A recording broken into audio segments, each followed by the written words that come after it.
On a dark night, September 9, 1980, a supersized cargo ship was battling the waves of the Pacific Ocean, larger than the Titanic and as tall as a 16-story building.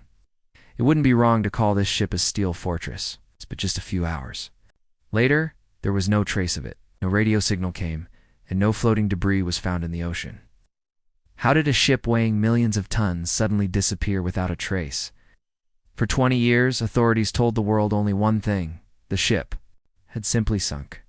But when the father of one of the crew members began to search for the truth, what was hidden beneath the ocean opened everyone's eyes. Welcome once again to the videos of Infallible Media. On the evening of September 9, 1980, a colossal cargo ship, the MV Derbyshire, was slicing through the deep waves of the Pacific Ocean, heading towards Japan. But at the same time, another guest was approaching it from the east: Typhoon Orchid. A storm that was becoming more dangerous with every passing hour. The MV Derbyshire had been on a continuous journey for the past 8 weeks. After loading 1,500 tons of iron from a Canadian mine, it had crossed the Atlantic Ocean, sailed past the southern coast of Africa, and now, after navigating the waves of the Indian Ocean, it was nearing its final destination. On board were 42 experienced people, including engineers, helpers, and experts. They were counting the final hours of their journey, but perhaps fate had other plans. The ship's captain, Jeffrey Underhill, had 20 years of experience and was responsible for this mission. His wife had also arrived in Japan from England, but their reunion would now only remain a dream. For several days, Captain Underhill had been relying on weather reports. He had seen many such storms in his career and was confident that the Derbyshire could easily face the typhoon. At this point, a safe harbor was also quite far away, so fighting the storm was the only option. The captain reduced the ship's speed and turned its direction slightly towards the waves. Ships usually do this during a storm to maintain stability. At the same time, the captain also sent an emergency message in which he reported the situation and sent the ship's current location. But the storm's fury was intensifying. The waves had grown to be more than 10 meters high. Some were as tall as the Derbyshire itself. At 1,000 feet in length, the Derbyshire was longer and wider than the Titanic, and its height was equivalent to a 16th-story building. This was no ordinary ship. It was a state-of-the-art steel fortress built to withstand the world's most terrifying seas. This is why Typhoon Orchid seemed like a routine event to the captain. But something was about to happen in the dark depths of the ocean that no one had ever imagined. That same night, 2 other ships were also battling the typhoon.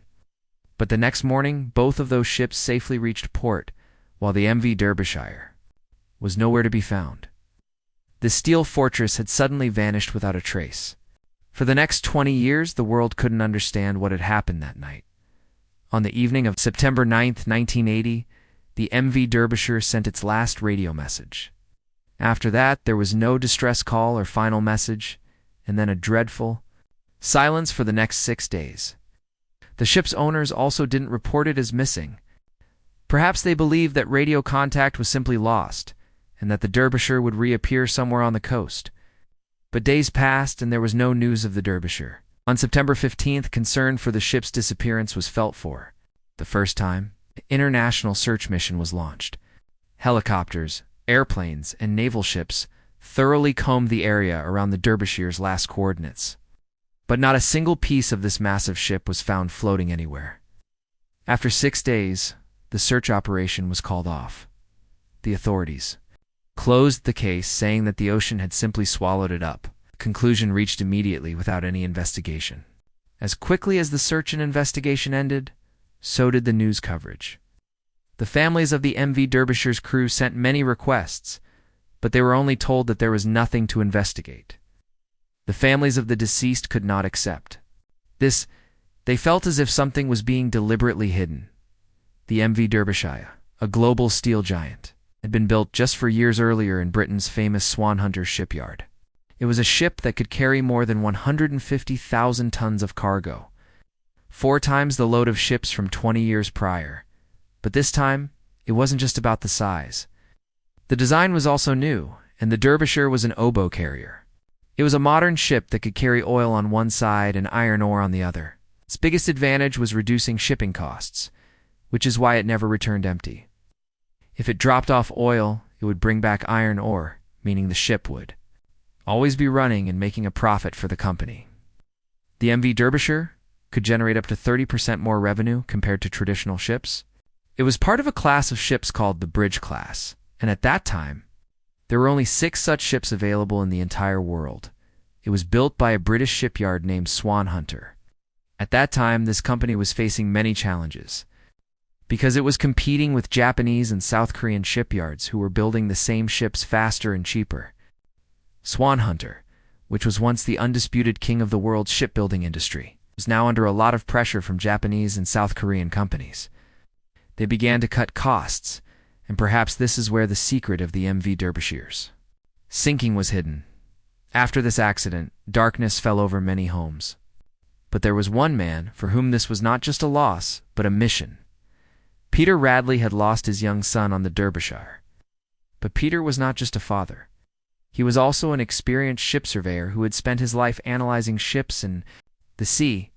When Peter entered the field himself, he uncovered a shocking truth. In 1982, just 18 months after the Derbyshire's disappearance, another bridge-class ship named Titanic-Sized was battling storms in the North Sea when cracks suddenly began to appear in the steel at the front of the ship's superstructure. The captain immediately ordered an evacuation, and the crew was airlifted to safety.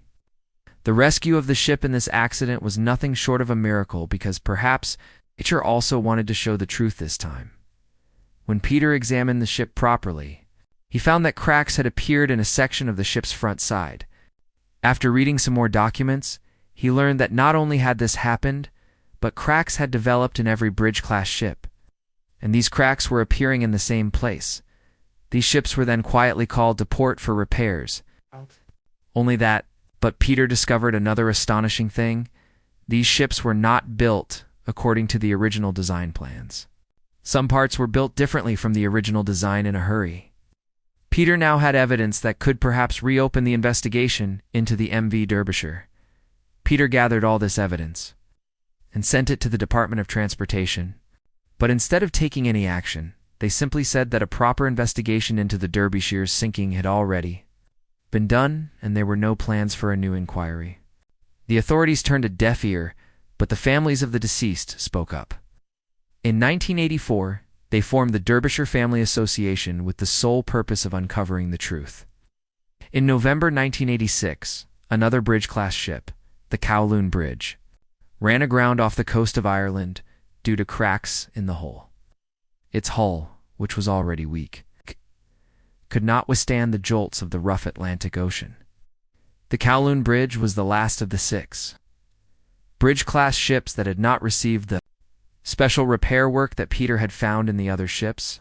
But this time, the British government did not remain silent and decided to open a new investigation. Peter and the other families saw a ray of hope. Over the next 6 months, various experts gave their opinions in this investigation. Some blamed the design, while others blamed the ocean. But in this investigation, no attention was paid to any of Peter's evidence. His evidence, which directly pointed to structural failure, was cleverly suppressed. The investigation report stated that no evidence of structural failure was found in the MV Derbyshire and the bridge-class ships. The Derbyshire was just another ship that fell victim to the ocean's waves. For the families who had been fighting this battle for so many years, this report was nothing short of a slap in the face. After the second investigation, the family's morale was breaking. Their only belief was that the secret of the Derbyshire was not hidden in the ocean, but in the system. But the families never gave up. In 1994, a private investigation team was formed in collaboration with the International Transport Workers Federation. Everyone shared the cost of this mission, and a plan was made to search for the MV Derbyshire 14 years later, astonishingly, within just 23 hours. The Derbyshire was found in one piece, 4 kilometers below the surface of the sea. This was a truly great success. But to solve this mystery, every part of the ship inside the ocean was photographed. And the investigation continued for the next 6 years. 6 years later, the investigation report revealed the whole truth. It was found that a store called the Bosun's Store was built at the very front of the ship. This store contains important deck maintenance equipment such as ropes, tools, and chains. That night, when the MV Derbyshire was rocking in the waves, the door of the bosun's store, which was not built like the original design, suddenly broke and water started filling it.